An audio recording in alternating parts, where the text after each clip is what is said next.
नमस्कार दोस्तों, मैं पंकज मिश्रा आप सभी का अर्पण ज्ञान गंगा में हार्दिक स्वागत और अभिनंदन करता हूं। दोस्तों, आज मैं उपस्थित हूं आपसे बात करने के लिए।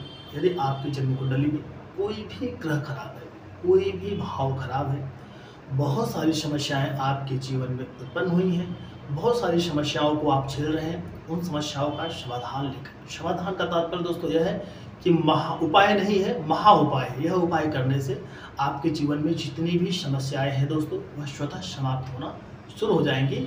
और यह मेरा पूर्ण विश्वास है, इसमें कोई किंतु परंतु नहीं, कोई शक नहीं। यदि यह उपाय करते हैं तो आपके जीवन से जितनी भी समस्याएं हैं वह स्वतः ही समाप्त हो जाएंगी। दोस्तों, हम बात करते हैं कि सबसे पहले आप इस श्लोक को सुनिए। इस श्लोक को सुनने के बाद मैं उस उपाय के बारे में बात करूंगा, उस उपाय की विधि क्या है, उसको कैसे करना है, फिर हम आगे जारी पूरी जानकारी जानेंगे। दोस्तों, यह श्लोक है, रामो अवतारः सूर्यस्य चंद्रस्य यदुनायकः नृसिंहो भूमिपुत्रस्य बुद्धः सोमसुतस्य च वामनो विबुधेज्यस्य भार्गवो भार्गवस्य च कुर्मो भास्कर पुत्रस्य शैंघिकेयस्य शुक्रः केतुर्मिनावतारस्य चे चान्यते अप खेटजा परमात्मा सो अधिको येषु ते सर्वे खेचरा विदा। दोस्तों, जैसा कि हम आपको विदित है, जन्म कुंडली में जो नवग्रह होते हैं वह भगवान विष्णु से रिलेट करते हैं। भगवान विष्णु के ही अवतारों से उनका एक रिलेशन है, उनका एक संबंध है। तो सबसे पहले बात करते हैं दोस्तों, जो सूर्य ग्रह है वह भगवान विष्णु के राम अवतार से रिलेट करते हैं। चंद्रमा जो है वह भगवान कृष्ण से रिलेट करते हैं। बुध जो है बुद्ध के अवतार से रिलेट करते हैं। इसके बाद नरसिंह जो है वो मंगल जो है वो नरसिंह से रिलेट करते हैं। वामन अवतार देवगुरु बृहस्पति से रिलेट करते हैं। परशुराम जो है वह शुक्र से रिलेट करते हैं। इसके बाद कुर्म अवतार जो है दोस्तों वह शनि से रिलेट करते हैं। वाराह अवतार राहु से रिलेट करते हैं। और मत्स्य अवतार जो होता है वह केतु से रिलेट करते हैं। दोस्तों, ये जीवन में भगवान विष्णु के यह नौ स्वरूप से जो इनका रिलेशन है ग्रहों से, अगर भगवान विष्णु को ही प्रसन्न कर लिया जाए, भगवान विष्णु से ही आराधना, भगवान विष्णु की प्रार्थना की जाए, तो हमारे जीवन में कोई भी ग्रह किसी भी स्थिति में हो, त्रिभाव में हो, त्रिकोण में हो, केंद्र में हो, किसी भी स्थिति में हो, अगर उनकी कृपा हम पर हो जाएगी तो हमारे जीवन में जितनी भी समस्याएं हैं वह स्वतः समाप्त हो जाएंगी। बस इसकी विधि क्या है, इसके बारे में हमको जानना है। दोस्तों, इस बात को आप हमेशा ध्यान रखिएगा, जब भी हम किसी ज्योतिषी के पास जाते हैं तो हमारे कुंडली में कुछ न कुछ ऐसे ग्रहों की स्थिति होती है जो खराब होती है। किसी की दशा खराब होती है, कोई अंतर्दशा में खराब होता है, कोई हमारे भावों में खराब बैठा होता है, तो हम किसी एक का उपाय करते हैं तो एक के द्वारा हम प्रताड़ित हो जाते हैं, एक के द्वारा हम पीड़ित हो जाते हैं। तो इन सबको कहते हैं, जैसे मैंने वीडियो शुरू होने के साथ साथ में आपको बोला कि यह उपाय नहीं, यह महा उपाय है। इस महा उपाय को करने के बाद दोस्तों, आपके जीवन में मेरा विश्वास नहीं, मेरा पूर्ण विश्वास है कि आपके जीवन में कोई भी समस्या नहीं रहेगी।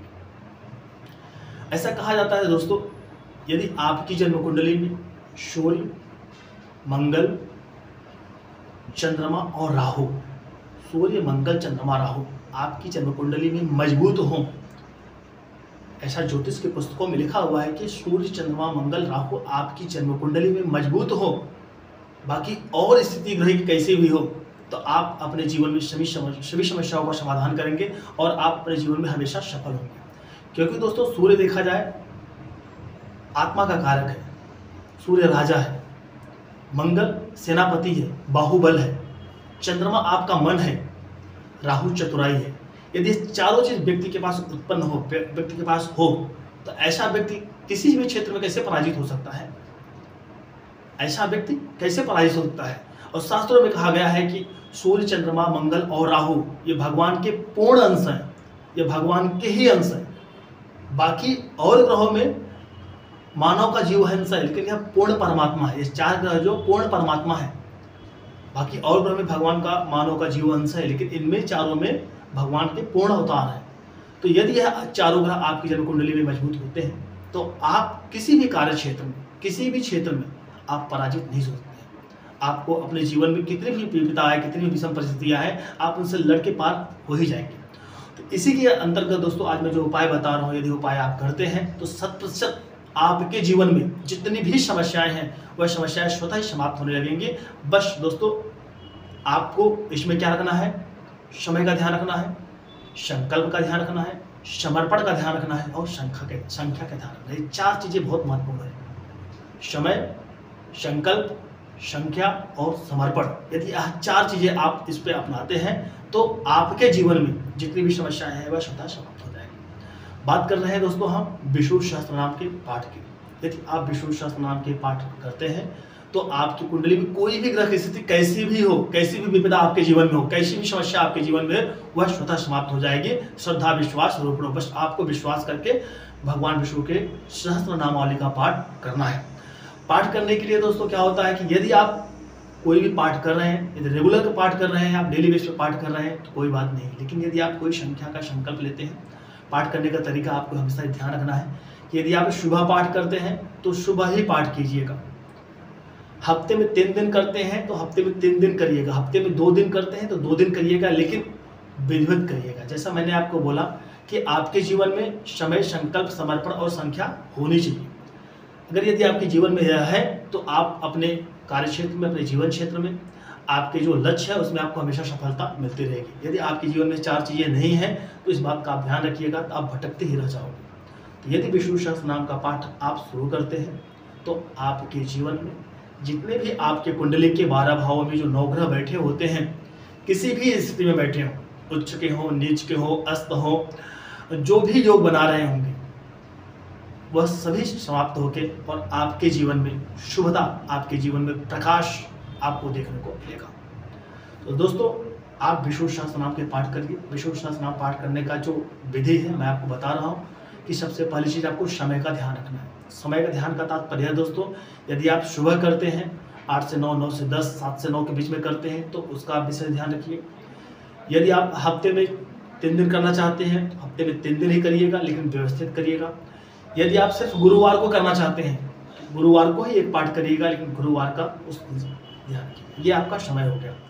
यदि आप संकल्प लेना चाहते हैं, यदि आप रेगुलर करते हैं तो कोई संकल्प की जरूरत नहीं है।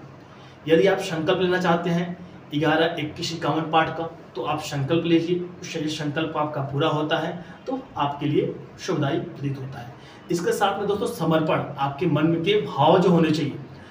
क्या होता है दोस्तों, जब भी इस पाठ को आप शुरू करिए तो इस चीज़ का आप विशेष ध्यान रखिए, कभी किसी की दूसरे के अहित के लिए मत करिए।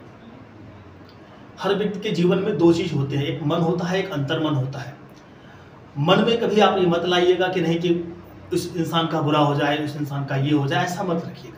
क्योंकि यदि आपके अंतर्मन में बुरा है तो जब आप पाठ करेंगे तो उसका फल उस व्यक्ति को भी मिलेगा और उसका कहीं कहीं रिएक्शन आपको भी देखने को मिलेगा। इसलिए जब भी आप पाठ प्रारंभ करिए तो सर्वे भवन्तु सुखिनः सर्वे सन्तु निरामयाः सर्वे भद्राणि पश्यन्तु मा कश्चित् दुःखभाग्। सभी की मंगल कामना के लिए साथ में आपकी मंगल कामना का प्रार्थना करते हुए इस पाठ का आप प्रारंभ कीजिए। इसके साथ में दोस्तों संख्या, जैसे मैंने आपको बोला समर्पण के साथ में संख्या की होती है कि जो भी आप संख्या आप करना चाहते हैं, छोटी छोटी संख्या से शुरू करिए, बड़ी संख्या तक जाइए। 11 से शुरू करिए, पहले 11 आप करिए, 11 संपन्न होता है, फिर 21 लीजिए, फिर 21 संपन्न होता है, फिर 51 करिए। या तो आप प्रतिदिन कर सकते हैं विष्णु सहस्त्र नाम का पाठ, तो बहुत ही उत्तम रहेगा। एक बात ध्यान रखिएगा, जब आप पाठ प्रारंभ करेंगे ना, आपके कहते हैं कि प्रारब्ध को कोई काट नहीं सकता है। आपके जीवन में जो प्रारब्ध है उसको कोई काट नहीं सकता है, लेकिन भगवान विष्णु के सहस्त्र नाम का पाठ यदि आप करेंगे तो भगवान विष्णु आपके प्रारब्ध को भी काटेंगे, आपके भूत में जो पाप किया है वो भी काटेंगे, वर्तमान भी बनाएंगे आपका और आपका भविष्य भी बनाएंगे। भगवान विष्णु जैसा कोमल कोई नहीं है दोस्तों। तो भगवान विष्णु के सहस्त्र नाम का आप पाठ करिए और जो भी आपके प्रारब्ध हैं, जो आपके भूत हैं, जो आपके वर्तमान है, जो आपके भविष्य हैं, वो सबको भगवान विष्णु सन्मार्ग सुसज्जित का पथ प्रशस्त करेंगे, जिससे आपके जीवन में शुभता ही शुभता होगी।